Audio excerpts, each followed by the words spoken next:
তো আজকে যখন ছাদে গেলাম, আরে আমার ভাই তো খুব সুন্দর বাঁশি বাজাচ্ছে। ভাই ভাই বাঁশিটা আমাকে দে না একটু। কেন রে, তোকে দেবো কেন? ঠিক আছে, আমি তোর থেকেও ভালো বাঁশি বানিয়ে দেখাবো।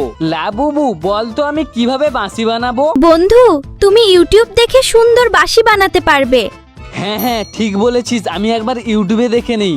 এখানে তো দেখাচ্ছে ঘাস দিয়ে বাঁশি বানানো যাবে, এটা তো অসম্ভব। তো এক চোখ বন্ধ করে ভিডিওটিতে লাইক আর চ্যানেলটি সাবস্ক্রাইব করা। তোমরা ট্রাই করে দেখতে পারো। চলো এখন আমি বাঁশিটা বানাই। আমি জঙ্গলে এসে একটা ঘাস ছিঁড়ে নিলাম। ঘাসটাকে এখন দুটো হাতের মাঝখানে রাখতে হবে।